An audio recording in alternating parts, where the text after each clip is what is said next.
I'm as mad as hell, and I'm not going to take this anymore. Welcome, folks, on a Wednesday. Let's get right to it. My guest today, ladies and gentlemen, a legend in the comedy business. My closest friend.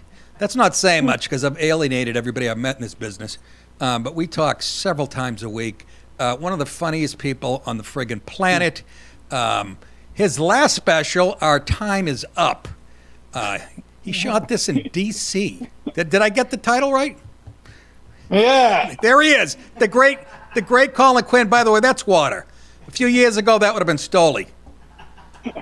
Am I right, Colin? Look at. Hey. This looks like an interview going on at a nursing home in Belleville. Quinny, great to have you on. I watched some of you. Thanks. We'll talk about obviously current events, but I watched a lot of snippets from your last special. Explain to people you did it at like a symposium somewhere, right, in front of a bunch of shrinks. Yeah. Tell the people what it was, what it's about. Well, it was like they had a shrink, they had a psychiatrist convention. So what I did was I just performed. I asked them if I could sneak in and perform at their convention. So they let me come in. I wasn't booked there. I didn't get paid. I just went there and just said, I'll do a show for free. Come down there. We went down and shot it, and that was it. Oh, my God. I didn't even know that. I thought it was all scheduled, and I heard you. I heard you got $2.5 million for it. No? No. Well, it was scheduled, and then I asked him if I could come do it. Right. But that's a brilliant idea. See, that's a brilliant idea. And so it was all people who were they psychologists, therapists? What were they? They were all, I guess psychologists, I guess. Yeah. Because Colin, I always said this about Colin, watching his stand-up, how smart it is that he was. Remember I said he's a comedian, but he's a sociologist and a shrink. And right. We'll play the trailer to the special if you haven't seen it. But there were a couple jokes in there. I'm like, it's a different level of smart and funny. And you don't see it much, and it's not appreciated because we play in front of people who like to have 12 Michelobs and come to the midnight show. And it's just, Jerry Seinfeld produced one of his specials, and I said to Jerry, thank you. And I remember Jerry going, for what? I go, this is what, and Jerry goes, this is what he's supposed to be doing. I go, yes. Fucking, it killed me when I'd see him at whatever. Here is the trailer for his Our Time Is Up special. The internet is forever. It's immortal. They could be watching this on another planet 30 billion years from now. And it's all comments. What's real? What we say or what people are saying about what we say. Notes, flags, comments, likes, thoughts, input, suggestions. That's all that matters. What Henry Ford did with the car, that's what Steve Jobs did for the assholes. A diagnosis.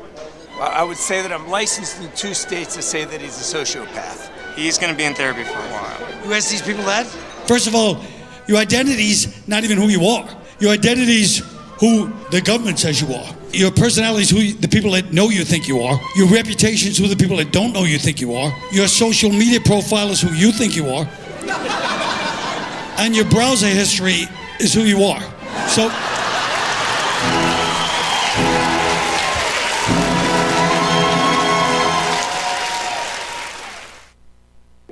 I was on the road right afterwards, so I was like, how many people saw the special? Nobody. 4 guys. So then after the show, I was so proud I had a whole new hour. And they go, thanks for doing a whole new hour. I go, you're welcome. They go, but we wanted to see some of the bits from the special. I was like, oh, great. Oh, my God. Even the guys you think you're doing it for don't want to see the new stuff. And you already you already have a new hour since then? Yeah. I'm actually filming in front of a bunch of captured Al-Qaeda prisoners somewhere in the Middle East. I thought you meant the DNC convention starting today.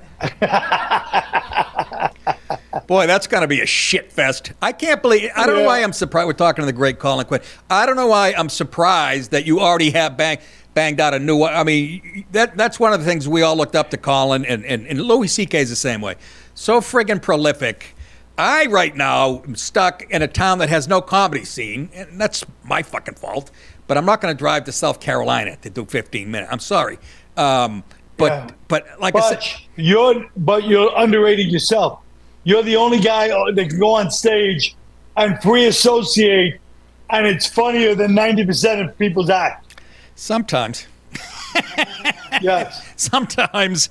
But sometimes there's a higher percentage than anybody else in comedy. I learned that when I first moved to New York City, and I came down there from Boston. You know, I had a tight 20 minutes. I thought I was ready for New York City, me and Louis C.K. Right. And I'm doing the same 20 minutes for a couple months. And then Mike Sweeney, our mutual friend, came up to me and go, man, you're very funny. I just like you to see you take more risks. And I was so young, I wasn't even sure what he meant. I'm like, what's he mean? Dirty as shit or whatever. And then it dawned on me. Go ahead. Mike Sweeney was the only guy, everybody loved Mike Sweeney. Right. He was the only MC. He was so educated and erudite. Yes. He would make jokes to guys like, and sir, are you from the Byzantine Empire? And he'd make like these art historian jokes. And people want to fight him after the show.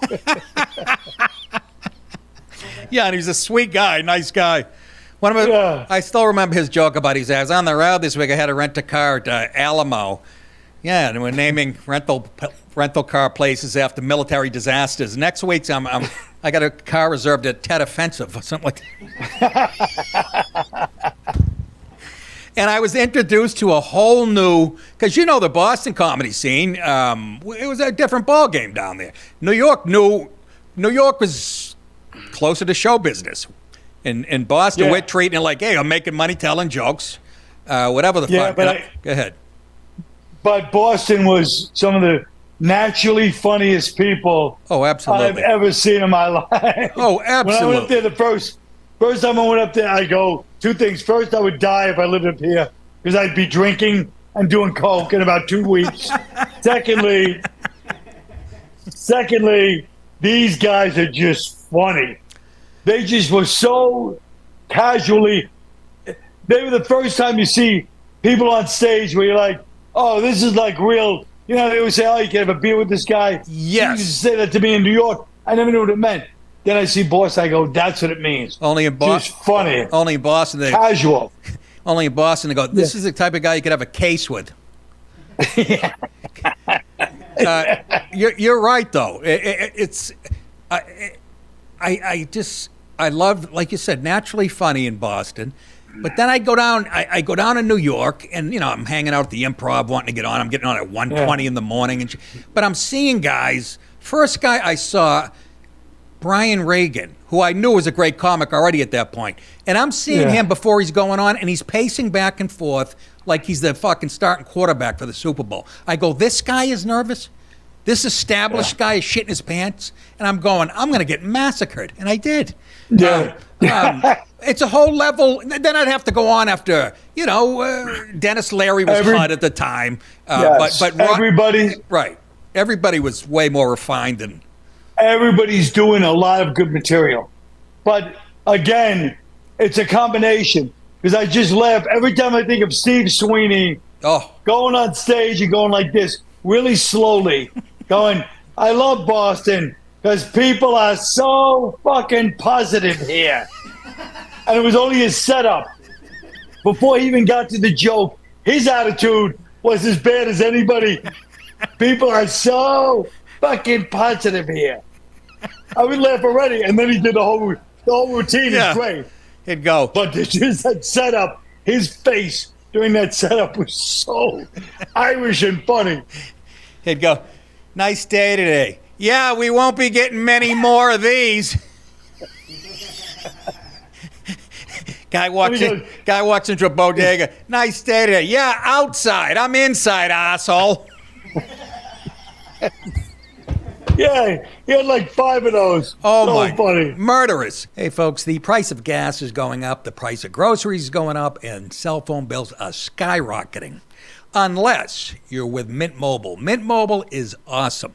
They offer premium wireless cell service for just $15 a month when you get a 3-month plan. All plans come with high-speed data and unlimited talk and text delivered on the nation's largest 5G network. I use it because it's simple and it saves you money. Count me in. Use your own phone with any Mint Mobile plan and keep your same phone number in all your existing contacts. How easy is that? To get this new customer offer and your new 3-month premium wireless plan for just $15 a month, go to mintmobile.com/nickdip. That's mintmobile.com/nickdip. Cut your wireless bill to $15 a month at mintmobile.com/nickdip. $45 upfront payment required, equivalent to $15 a month. New customers on first 3-month plans only. Speeds slower, above 40 GB on unlimited plan. Additional taxes, fees, and restrictions apply. Thank you for sponsoring the show today, Mint Mobile. And he was him and Lenny and all those, and you and Colin, you knew all those guys before I did because you were coming down from New York to Boston, right? Yeah, and Lenny, and they would come to New York. Eddie Brill set up the Paper Moon for Boston comics because he knew all Dennis Leary and these guys, so they had a place to come in New York. So Eddie had the connection, and I just chiseled on to go do that. But Lenny Clark used to go. I just see him strutting that stage, so funny. And when we did Guantanamo Bay, he went up and he'd just be like, so then there was an Immaculate Conception where they don't know who the father is. How many of you girls have had one of those? Anyway, and he would just do these long, and he used to do a routine called Lenny Clark's Roll the Fucking Dice. Do you remember that? Yeah, what was that? He goes, all I want is a game show. Lenny Clark's Roll the Fucking Dice. And then at the end, this girl wins every round. And then the final round comes, and she's going to lose, and the whole crowd's booing, and they turn on me. Who's responsible? That motherfucker Lenny Clark. And they go, all right, look, you get the car, the house, and all the prizes. All you got to do is blow me. And the whole crowd's going, blow him. And the whole crowd's going, blow him, blow him. And he would, he was the live wire. I loved Sweeney. I loved all those guys. I mean, Don Gavin to this day. I mean, there's people. I'm sad that they never got to see him on a national level. Colin knows it. I would send people would come see me when I was young at Nick's. I go, I'm doing Nick's tonight. I'm doing like 20 minutes, and I'd have a bunch of friends come out. And fucking Gavin, it was Gavin's show. He's in Boston. You would host the show. It's your show on the marquee, but you're the host of the show. He'd go up there. Only host that, the host is supposed to go up there and warm up the audience. He'd do 15 at the top, and you would want to follow him. And all my friends came to see me, and not one of them mentioned my set. They talked about Gavin for the fucking next month. Yeah, because he was he was such a funny personality. Like, everybody out of there had these funny personalities that were just another level. Remember Joe Yannetti? Joe Yannetti would go, he goes, listen, folks. He said some joke, he was a fag. He goes, I don't mean to be offensive, but if you're gay, if I want to hurt your feelings, you call somebody a fag. I'm Italian. If you don't like me, you call me a guinea. I have a black guy. If you don't like him, you don't have to talk to him. See, that's so right down your alley, too. That sounds like something you'd write. He was really funny. So many good guys. It was a spirit up there that I get. It made me love New England. Just that personality, sarcastic, kind of tongue-in-cheek attitude that people have up there. And we all live in the shadow of New York, us Bostonians. Whether it was the Red Sox, Yankees, or show business, and it makes it funnier. Well, New York had all these guys. Once again, like the Don Gavin of New York was like Ronnie Shakes. Yes. You ever meet Ronnie Shakes? Yes. He died of a heart attack out of nowhere, but he was on the Tonight Show 20 times. Nobody ever heard of him. 20 times on the Tonight Show. Imagine. And he had jokes like he would just stand up there and deliver deadpan. Yeah, I tried to commit suicide once by drowning myself in the ocean. I don't know how serious I was. I brought a towel. And that's why I got into comedy. For shit lines like that, this, you know what I mean? It's smart. I don't know. It's fucking, yeah. And then I'm going on, and Dave Attell's still wearing a suit jacket, right? And fucking Louis a baby face, and but I'm going, oh my God, these guys are really fucking funny. And God, the improv, hanging out the improv. I had to drive. I've told this story before on the show, but I had to drive down to Boston. Colin, I had never driven to New York City. I had to drive from Boston. Tell me this isn't something you'd only do when you were young and stupid. I had to drive to fucking New York from Boston, hoping I'm just going to get there, and didn't know the city at all. I had a 1:15 audition for Silver Friedman at the Improv. So I stayed in Barry Katz's apartment, and I'm fucking nervous. I'm going out, I'm just going, oh my God. And then like an idiot, I go to the show that starts at like 7 o'clock. So now I'm hanging out for 6 hours.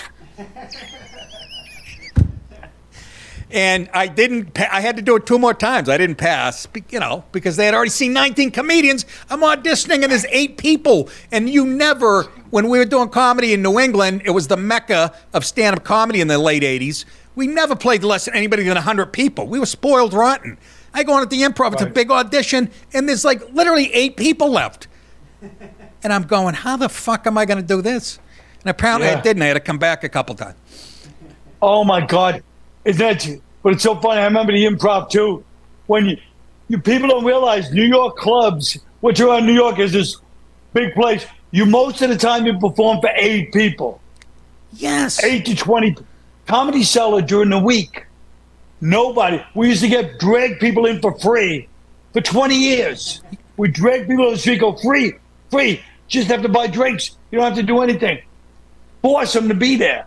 For 20 years it was like that. Think about Monday through Thursday. Weekends did well. Nothing. That's the most famous club. Can you imagine? And now you can't get a ticket. They have 4 clubs within an 8 feet radius of each other. Packed. And what was his name? The guy that would drag people in. He used to go, Louis Schaefer, not gay. Louis, that was his hook. Louis Schaefer, not gay. That was his hook. He seemed gay. He seemed as gay as a $2 bill. And wait a minute. Didn't he get busted for some? Oh no, that was his joke about pedophilia. That was yeah, that's when I got nervous. I'm going, the guys that are pulling people in, the guys on the sidewalk, I'm like, they're fucking actually great comics, and the Comedy Cellar's using them. And we're talking to Colin Quinn, by the way. I go down to the Comedy Cellar for the first time. Barry Katz goes, yeah, when I get you an 8:30 or whatever, go down there. Yeah, Bill Blumenreich is not Bill Blum. What was his name? Who was the Jewish guy that ran the Comedy Cellar? Manager, you mean, or the old? Yeah, he was a comic. He went on to write for Bill Grunfest. Bill Grunfest. So I come down. Bill Grunfest is sitting there doing like a crossword puzzle. I walk up to him. Doesn't even look up. I go, excuse me, Bill. My name's Nick Di Paolo. I got an 8:30. Still doesn't look up. Yeah, go stand over there, I think he said. Or go stand in the hall. Never made eye contact or nothing. And I have to go on after Mike Rowe. Was it Mike Rowe? Doing one of the funniest bits ever. He's doing Jackie Gleason as Jack Ruby. Jackie Gleason as Jack Ruby getting shot. So he'd go,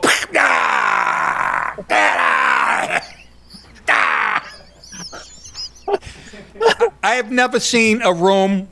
The place is shaking. I'm halfway down the stairs. I can feel the vibrations, and those motherfuckers. And at the Comedy Cellar, there's so many comics. They don't do a bunch of time in between. They brought me right up to eat a big shit burger. That's what I'm most proud of, Colin. When I look back on comic, is to be in that arena with you, Patrice O'Neill's of the world, Ray Romano's, Louis, whoever. If you didn't bring your A game every night, you get your ass handed to you. And you have to go through New York. If you young comics, and I still think it's true, right? If you want to be a good comic, you got to go through New York. I still think that's true. You got to go through. Right? I agree. I agree. You have to go through New York because it just forces you. Like you said, people are also like, you better do new stuff too. I mean, these young guys now, they do new stuff all the time. Right. They have to. You know? Yeah, they have to because the audience has gotten smarter. The comedy audience is watching, and they're like, "Oh, we know that bit. Oh, we know that. That's somebody else's stuff." They're watching. well, Comedy fans are yeah. comedy fans are serious. It's like they're like sports fans now. That's right, You know what I mean? because of the internet. Yes. They are inundated with it. If they love it, they're marinating in it, and you gotta. And again, there's a new comedy boom going on right now that That's right. I wish I was Mark Norman's age or Joel. I know, me too. I wish I was a kid. But good for them. Hey, I'm good for it. I'm happy. Tim Dillon, he used to hang out. I'd be at Governor's, Right. and I knew he was funny. I never really saw him doing stand-up, but I knew he was hanging back there, and I saw all the young guys kind of hanging with him. So I knew this guy had a presence and had something going. And then he goes on Rogan and shows the world, you got to fucking step it up. I mean, I'm happy for them, but I'd be happier for us if it was our age. Oh, God, yeah. Oh, Christ, yes. I'd be... anyways. Folks, for those of you on Mug Club, stay tuned for the second half of the show. The rest of you go to nickdip.com. Sign up for Mug Club. And my dates, if you click the tour button, September 27th, Wise Guys, Jordan Landing in Utah. And then the next night, the 28th and 29th, September, Skankfest in Las Vegas, Nevada. And back to the second half of the show with more of Colin Quinn.